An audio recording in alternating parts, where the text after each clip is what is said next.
ॐ श्री गणेशाय नमः।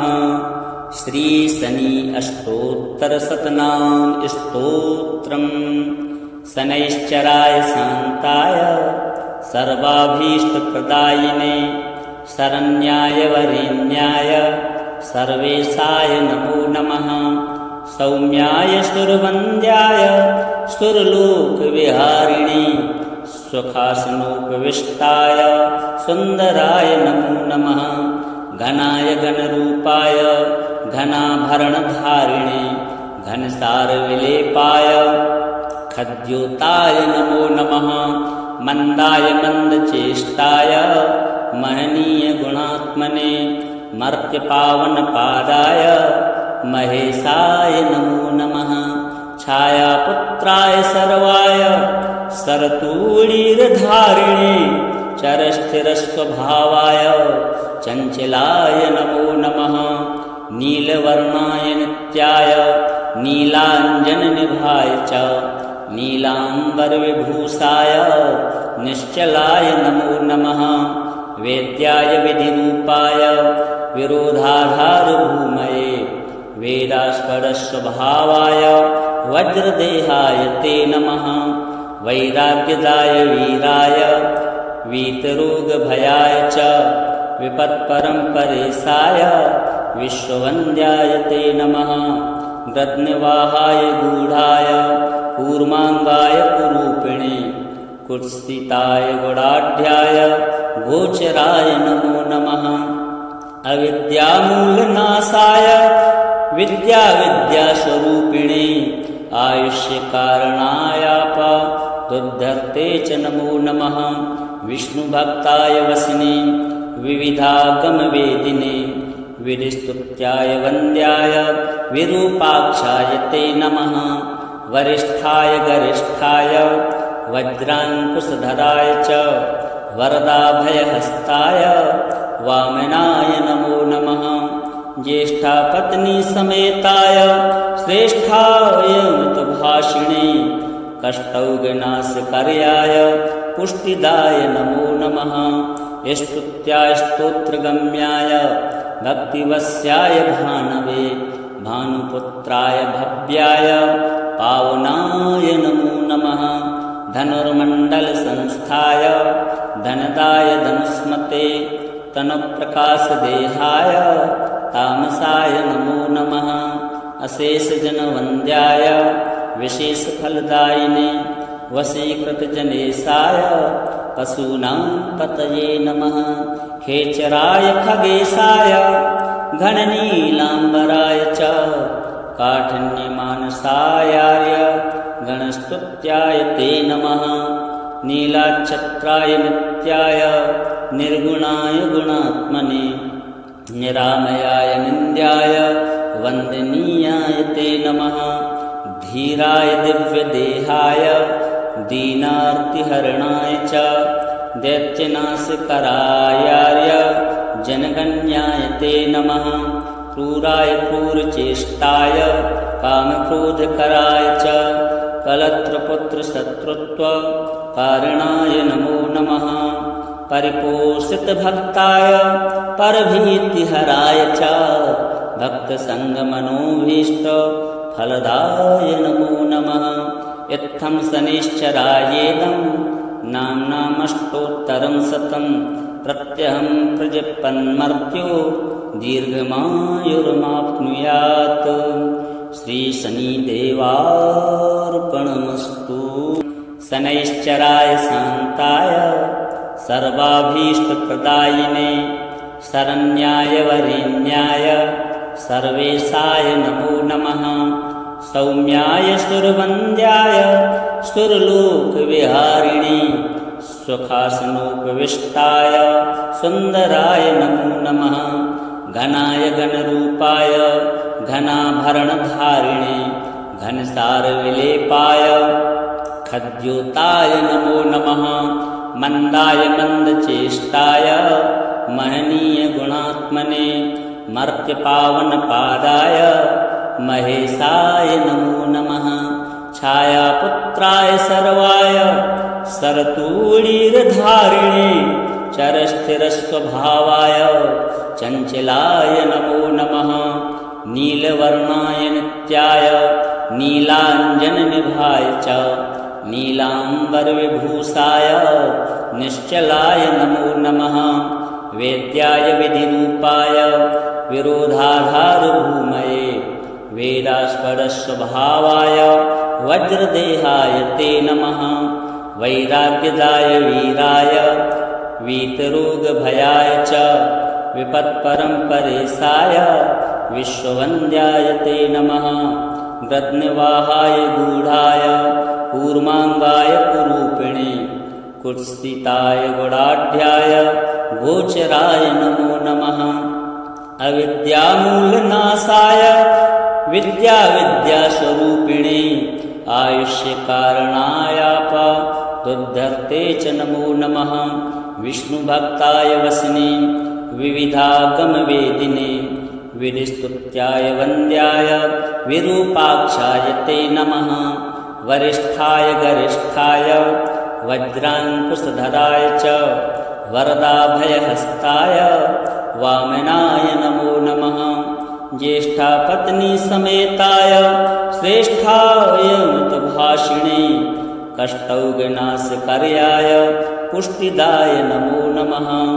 स्तुत्याय स्तोत्रगम्याय भक्तिवस्याय भानवे भानुपुत्राय भव्याय पावनाय नमो नमः। धनुर्मण्डलसंस्थाय धनदाय धनुस्मते तनुप्रकाशदेहाय तामसाय नमो नमः। अशेषजनवन्द्याय विशेषफलदायिने वशीकृतजनेशाय पशूनां पतये नमः। खेचराय खगेशाय घननीलाम्बराय च काठिन्यमानसायाय गणस्तुत्याय ते नमः। नीलाच्छत्राय नित्याय निर्गुणाय गुणात्मने निरामयाय निन्द्याय वन्दनीयाय ते नमः। धीराय दिव्यदेहाय दीनार्तिहरणाय च दैत्यनाशकरायाय जनगण्याय ते नमः। क्रूराय क्रूरचेष्टाय कामक्रोधकराय च कलत्रपुत्रशत्रुत्वकारणाय नमो नमः। परिपोषितभक्ताय परभीतिहराय च भक्तसङ्गमनोभीष्टफलदाय नमो नमः। इत्थं शनिश्चरायेदं नाम्नामष्टोत्तरं शतं प्रत्यहं प्रजपन्मर्त्यो दीर्घमायुर्माप्नुयात्।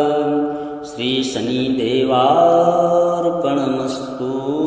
शनैश्चराय शान्ताय सर्वाभीष्टप्रदायिने शरण्याय वरेण्याय सर्वेशाय नमो नमः।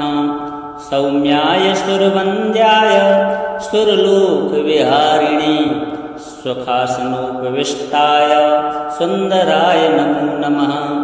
घनाय घनरूपाय घनाभरणधारिणे घनसारविलेपाय खद्योताय नमो नमः।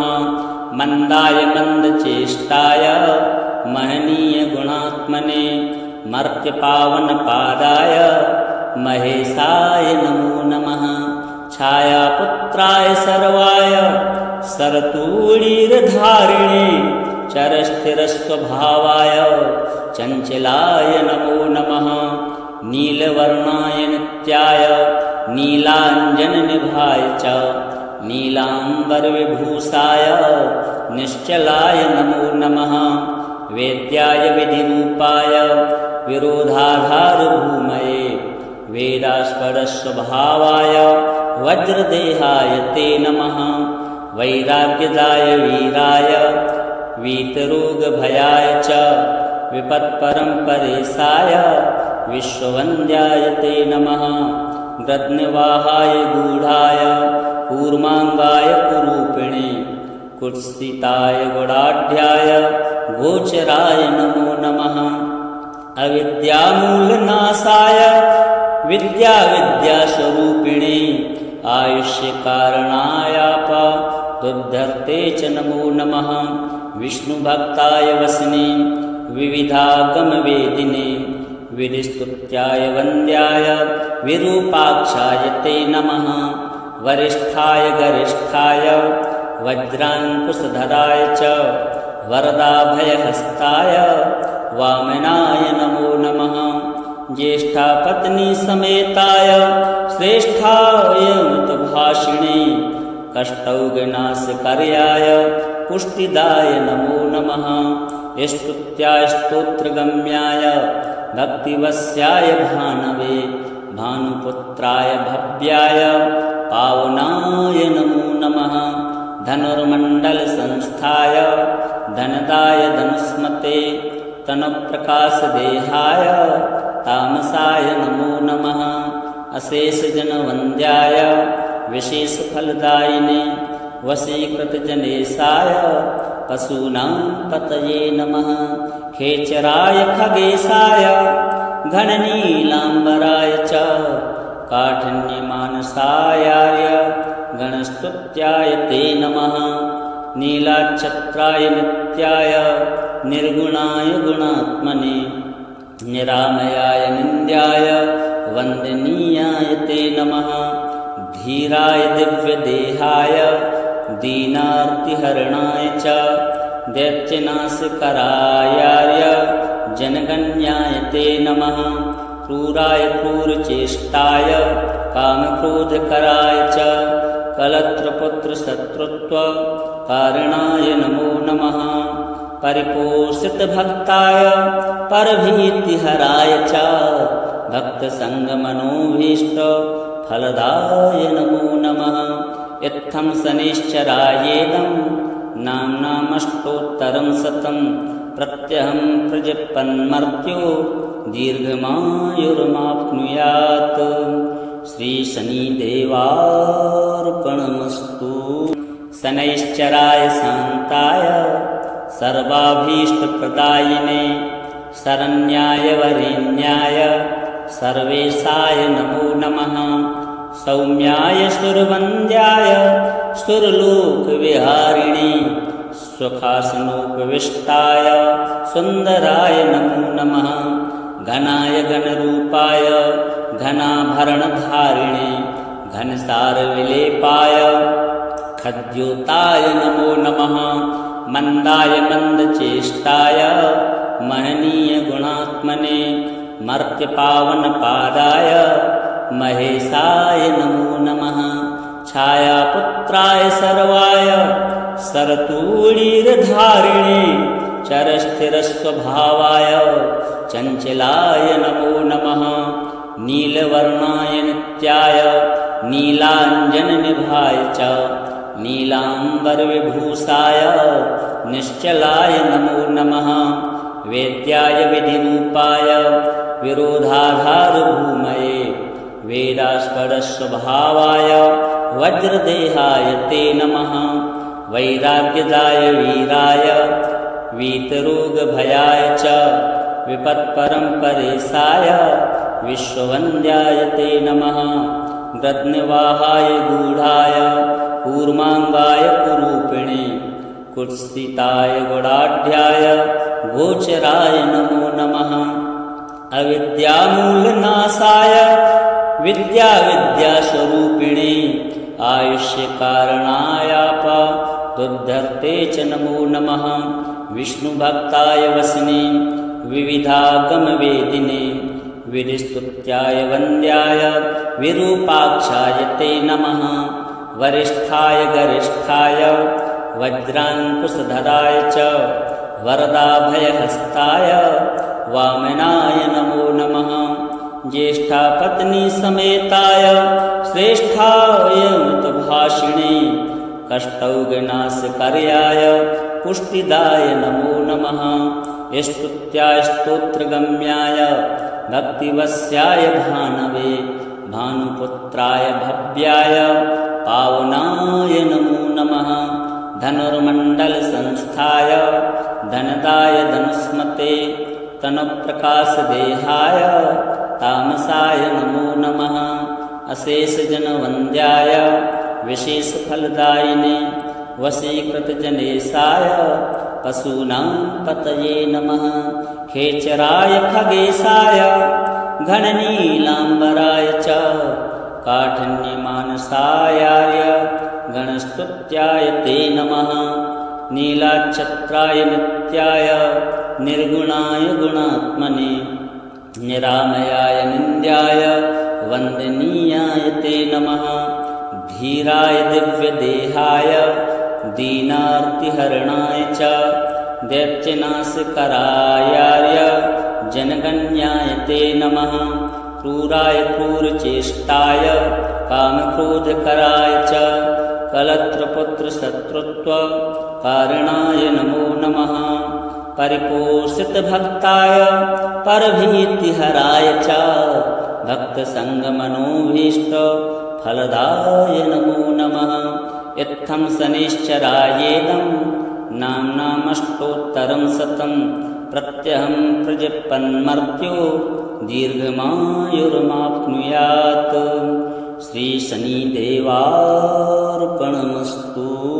शनैश्चराय शान्ताय सर्वाभीष्टप्रदायिने शरण्याय वरेण्याय सर्वेशाय नमो नमः सौम्याय सुरवन्द्याय सुरलोकविहारिणे सुखासनोपविष्टाय सुन्दराय नमो नमः घनाय घनरूपाय घनाभरणधारिणे घनसारविलेपाय खद्योताय नमो नमः मन्दाय मन्दचेष्टाय महनीयगुणात्मने मर्त्यपावनपादाय महेशाय नमो नमः छायापुत्राय सर्वाय सरतूलीरधारिणे चरस्थिरस्वभावाय चञ्चलाय नमो नमः नीलवर्णाय नित्याय नीलाञ्जननिभाय च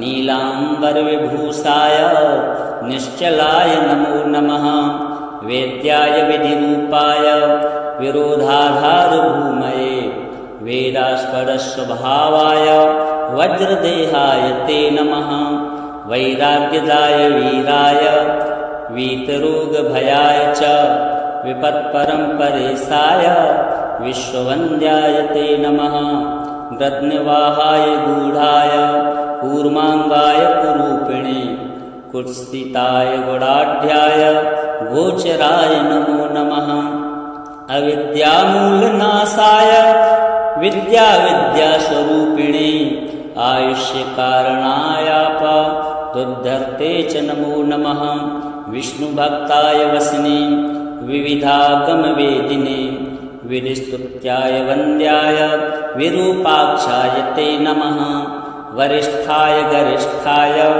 वज्राङ्कुशधराय च वरदाभयहस्ताय वामनाय नमो नमः ज्येष्ठापत्नी समेताय श्रेष्ठाय मृतभाषिणे कष्टौघनाशकर्याय पुष्टिदाय नमो नमः स्तुत्याय स्तोत्रगम्याय भक्तिवस्याय भानवे भानुपुत्राय भव्याय पावनाय नमो नमः धनुर्मण्डलसंस्थाय धनदाय धनुष्मते तनुप्रकाशदेहाय तामसाय नमो नमः अशेषजनवन्द्याय विशेषफलदायिने वशीकृतजनेशाय पशूनां पतये नमः खेचराय खगेशाय घननीलाम्बराय च काठिन्यमानसायाय गणस्तुत्याय ते नमः नीलाच्छत्राय नित्याय निर्गुणाय गुणात्मने निरामयाय निन्द्याय वन्दनीयाय ते नमः धीराय दिव्यदेहाय दीनार्तिहरणाय च दैत्यनाशकरायाय जनगण्याय ते नमः क्रूराय क्रूरचेष्टाय कामक्रोधकराय च कलत्रपुत्रशत्रुत्वकारणाय नमो नमः परिपोषितभक्ताय परभीतिहराय च भक्तसङ्गमनोभीष्टफलदाय नमो नमः इत्थं शनिश्चरायेदं नाम्नामष्टोत्तरं शतं प्रत्यहं प्रजपन्मर्त्यो दीर्घमायुर्माप्नुयात्। श्रीशनिदेवार्पणमस्तु। शनैश्चराय शान्ताय सर्वाभीष्टप्रदायिने शरण्याय वरेण्याय सर्वेशाय नमो नमः। सौम्याय सुरवन्द्याय सुरलोकविहारिणे सुखासनोपविष्टाय सुन्दराय नमो नमः। घनाय घनरूपाय घनाभरणधारिणे घनसारविलेपाय खद्योताय नमो नमः। मन्दाय मन्दचेष्टाय महनीय गुणात्मने मर्त्यपावनपादाय महेशाय नमो नमः। छायापुत्राय सर्वाय सरतूणीरधारिणे चरस्थिरस्वभावाय चञ्चलाय नमो नमः। नीलवर्णाय नित्याय नीलाञ्जननिभाय च नीलाम्बरविभूषाय निश्चलाय नमो नमः। वेद्याय विधिरूपाय विरोधाधारभूमये वेदास्पदस्वभावाय वज्रदेहाय ते नमः। वैराग्यदाय वीराय वीतरोगभयाय च विपत्परम्परेशाय विश्ववन्द्याय ते नमः। गद्निवाहाय गूढाय कूर्माङ्गाय कुरूपिणे कुत्सिताय गुडाढ्याय गोचराय नमो नमः। अविद्यामूलनाशाय विद्यास्वरूपिणे आयुष्यकारणायापदुद्धर्ते च नमो नमः। विष्णुभक्ताय वसिने विविधागमवेदिने विधिस्तुत्याय वन्द्याय विरूपाक्षाय ते नमः। वरिष्ठाय गरिष्ठाय वज्राङ्कुशधराय च वरदाभयहस्ताय वामनाय नमो नमः।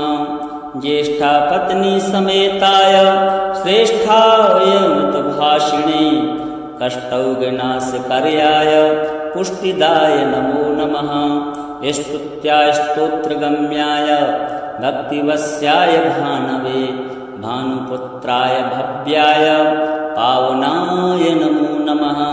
धनुर्मण्डलसंस्थाय धनदाय धनुष्मते तनुप्रकाशदेहाय तामसाय नमो नमः।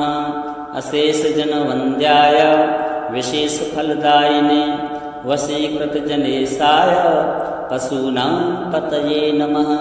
खेचराय खगेशाय घननीलाम्बराय च काठिन्यमानसायाय गणस्तुत्याय ते नमः।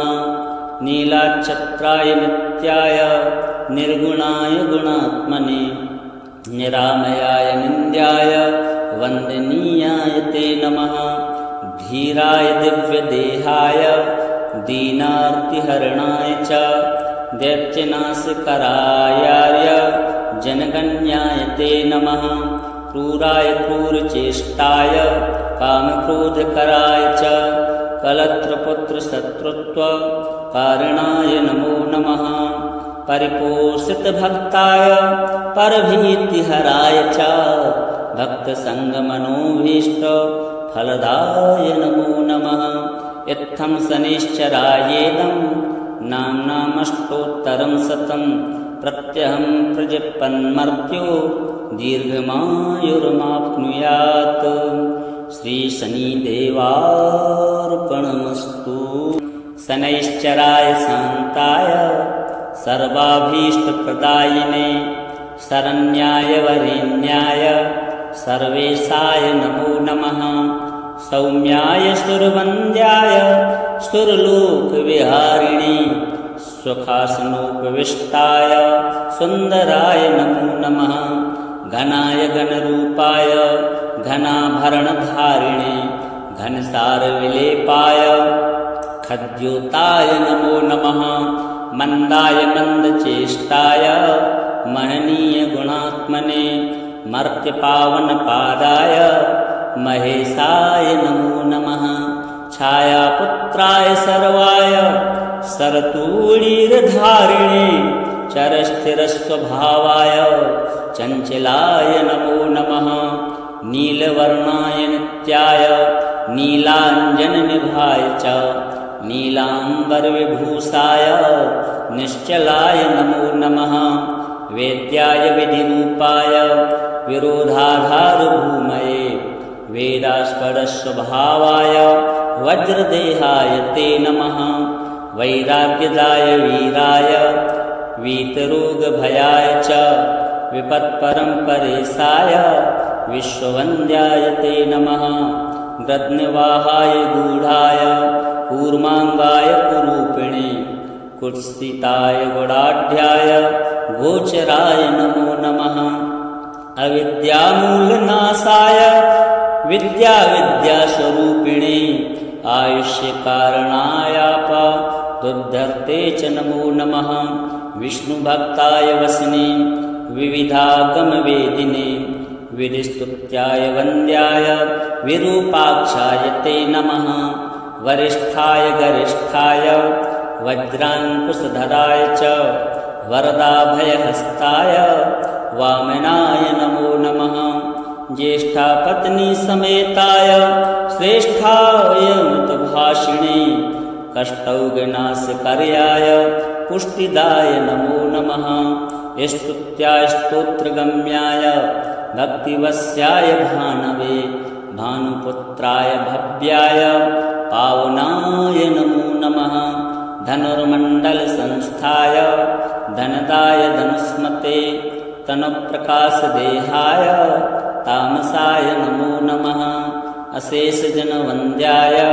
विशेषफलदायिने वशीकृतजनेशाय पशूनां पतये नमः खेचराय खगेशाय घननीलाम्बराय च काठिन्यमानसायाय गणस्तुत्याय ते नमः नीलाच्छत्राय नित्याय निर्गुणाय गुणात्मने निरामयाय निन्द्याय वन्दनीयाय ते नमः धीराय दिव्यदेहाय दीनार्तिहरणाय च दैत्यनाशकरायाय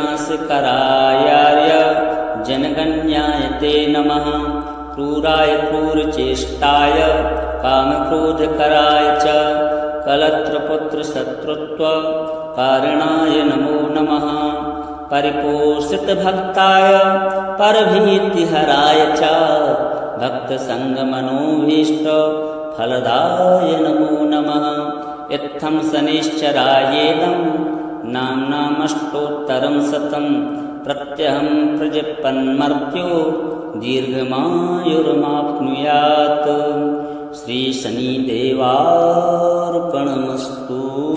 शनैश्चराय शान्ताय सर्वाभीष्टप्रदायिने शरण्याय वरेण्याय सर्वेशाय नमो नमः सौम्याय सुरवन्द्याय सुरलोकविहारिणे सुखासनोपविष्टाय सुन्दराय नमो नमः घनाय घनरूपाय घनाभरणधारिणे घनसारविलेपाय खद्योताय नमो नमः मन्दाय मन्दचेष्टाय महनीयगुणात्मने मर्त्यपावनपादाय महेशाय नमो नमः छायापुत्राय सर्वाय सरतूळीरधारिणे चरस्थिरस्वभावाय चञ्चलाय नमो नमः नीलवर्णाय नित्याय नीलाञ्जननिभाय च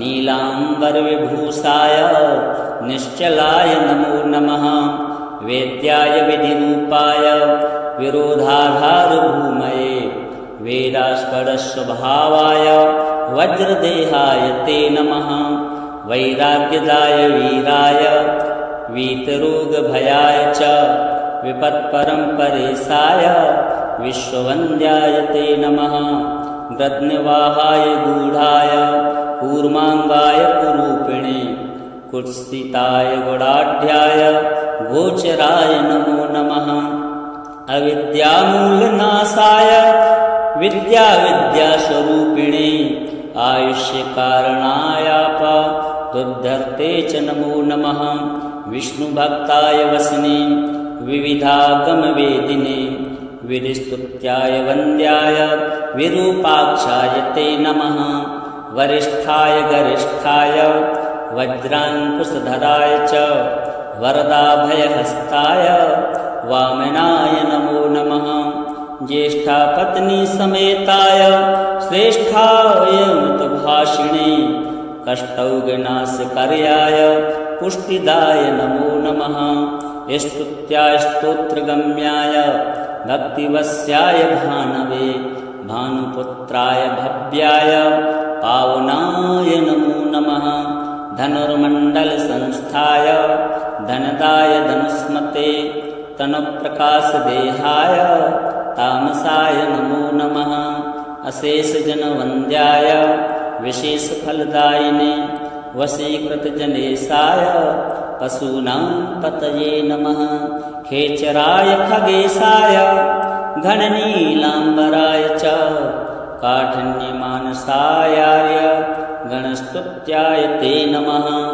नीलाच्छत्राय नित्याय निर्गुणाय गुणात्मने निरामयाय निन्द्याय वन्दनीयाय ते नमः धीराय दिव्यदेहाय दीनार्तिहरणाय च दैत्यनाशकरायाय जनगण्याय ते नमः क्रूराय क्रूरचेष्टाय कामक्रोधकराय च कलत्रपुत्रशत्रुत्वकारणाय नमो नमः परिपोषितभक्ताय परभीतिहराय च भक्तसङ्गमनोभीष्टफलदाय नमो नमः इत्थं शनिश्चरायेदं नाम्नामष्टोत्तरं शतं प्रत्यहं प्रजपन्मर्त्यो दीर्घमायुर्माप्नुयात् श्रीशनिदेवार्पणमस्तु। शनैश्चराय शान्ताय सर्वाभीष्टप्रदायिने शरण्याय वरेण्याय सर्वेशाय नमो नमः सौम्याय सुरवन्द्याय सुरलोकविहारिणे सुखासनोपविष्टाय सुन्दराय नमो नमः घनाय घनरूपाय घनाभरणधारिणे घनसारविलेपाय खद्योताय नमो नमः मन्दाय मन्दचेष्टाय महनीयगुणात्मने मर्त्यपावनपादाय महेशाय नमो नमः छायापुत्राय सर्वाय सरतूळीरधारिणे चरस्थिरस्वभावाय चञ्चलाय नमो नमः नीलवर्णाय नित्याय नीलाञ्जननिभाय च नीलाम्बरविभूषाय निश्चलाय नमो नमः वेद्याय विधिरूपाय विरोधाधारभूमये वेदास्पदस्वभावाय वज्रदेहाय ते नमः वैराग्यदाय वीराय वीतरोगभयाय च विपत्परम्परेशाय विश्ववन्द्याय ते नमः गद्निवाहाय गूढाय कूर्माङ्गाय कुरूपिणे कुत्सिताय गुडाढ्याय गोचराय नमो नमः अविद्यामूलनाशाय विद्यास्वरूपिणे आयुष्यकारणायापदुद्धर्ते च नमो नमः विष्णुभक्ताय वसने विविधागमवेदिने विधिस्तुत्याय वन्द्याय विरूपाक्षाय ते नमः वरिष्ठाय गरिष्ठाय वज्राङ्कुशधराय च वरदाभयहस्ताय वामनाय नमो नमः ज्येष्ठापत्नी समेताय श्रेष्ठाय मृतभाषिणे कष्टौघनाशकर्याय पुष्टिदाय नमो नमः स्तुत्याय स्तोत्रगम्याय भक्तिवस्याय भानवे भानुपुत्राय भव्याय पावनाय नमो नमः धनुर्मण्डलसंस्थाय धनदाय धनुस्मते तनुप्रकाशदेहाय तामसाय नमो नमः अशेषजनवन्द्याय विशेषफलदायिने वशीकृतजनेशाय पशूनां पतये नमः खेचराय खगेशाय घननीलाम्बराय च काठिन्यमानसायार्य गणस्तुत्याय ते नमः नीलाच्छत्राय नित्याय निर्गुणाय गुणात्मने निरामयाय निन्द्याय वन्दनीयाय ते नमः धीराय दिव्यदेहाय दीनार्तिहरणाय च दैत्यनाशकरायार्य जनगण्याय ते नमः क्रूराय क्रूरचेष्टाय कामक्रोधकराय च कलत्रपुत्रशत्रुत्वकारणाय नमो नमः परिपोषितभक्ताय परभीतिहराय च भक्तसङ्गमनोभीष्टफलदाय नमो नमः इत्थं शनिश्चरायेदं नाम्नामष्टोत्तरं शतं प्रत्यहं प्रजपन्मर्त्यो दीर्घमायुर्माप्नुयात् श्रीशनिदेवार्पणमस्तु।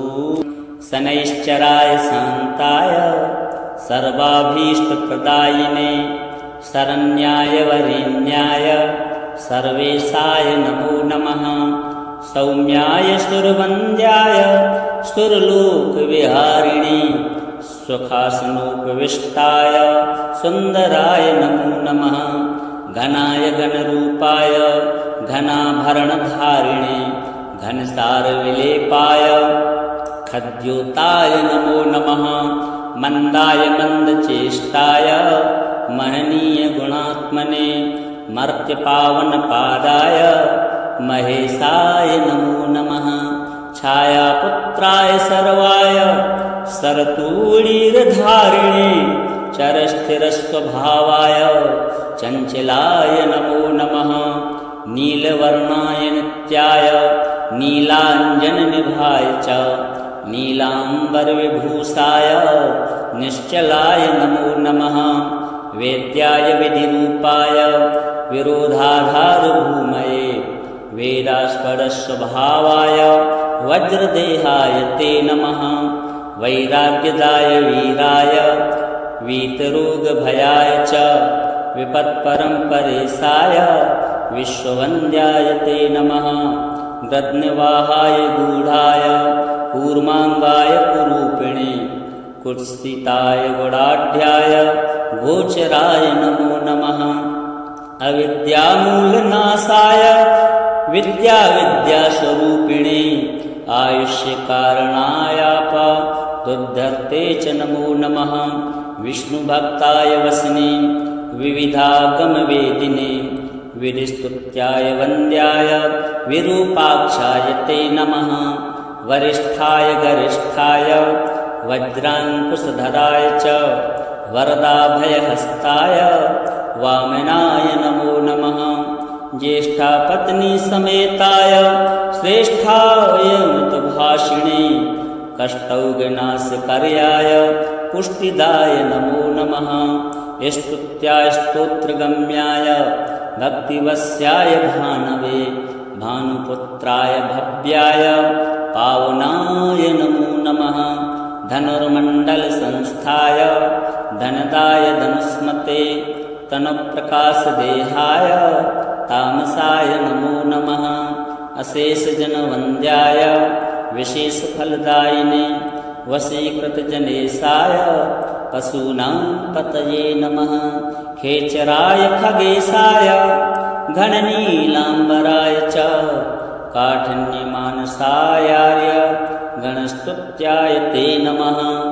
नीलाच्छत्राय नित्याय निर्गुणाय गुणात्मने निरामयाय निन्द्याय वन्दनीयाय ते नमः धीराय दिव्यदेहाय दीनार्तिहरणाय च दैत्यनाशकरायार्य जनगण्याय ते नमः क्रूराय क्रूरचेष्टाय कामक्रोधकराय च कलत्रपुत्रशत्रुत्वकारणाय नमो नमः परिपोषितभक्ताय परभीतिहराय च भक्तसङ्गमनोभीष्टफलदाय नमो नमः इत्थं शनिश्चरायेदं नाम्नामष्टोत्तरं शतं प्रत्यहं प्रजपन्मर्त्यो दीर्घमायुर्माप्नुयात्। श्रीशनिदेवार्पणमस्तु। शनैश्चराय शान्ताय सर्वाभीष्टप्रदायिने शरण्याय वरेण्याय सर्वेशाय नमो नमः। सौम्याय सुरवन्द्याय सुरलोकविहारिणे सुखासनोपविष्टाय सुन्दराय नमो नमः। घनाय घनरूपाय घनाभरणधारिणे घनसारविलेपाय खद्योताय नमो नमः। मन्दाय मन्दचेष्टाय महनीय गुणात्मने मर्त्यपावनपादाय महेशाय नमो नमः। छायापुत्राय सर्वाय सरतूलीरधारिणे चरस्थिरस्वभावाय चञ्चलाय नमो नमः। नीलवर्णाय नित्याय नीलाञ्जननिभाय च नीलाम्बरविभूषाय निश्चलाय नमो नमः।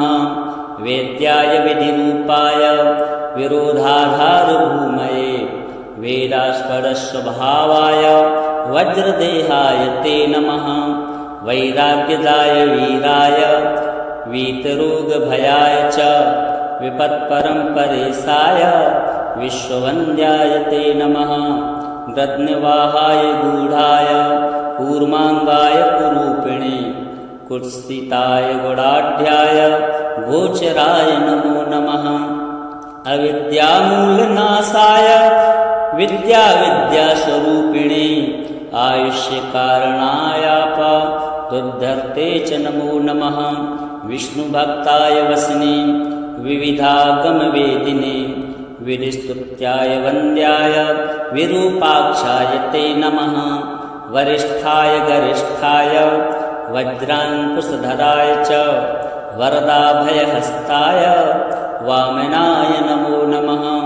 ज्येष्ठापत्नी समेताय श्रेष्ठाय मृतभाषिणे कष्टौघनाशकर्याय पुष्टिदाय नमो नमः।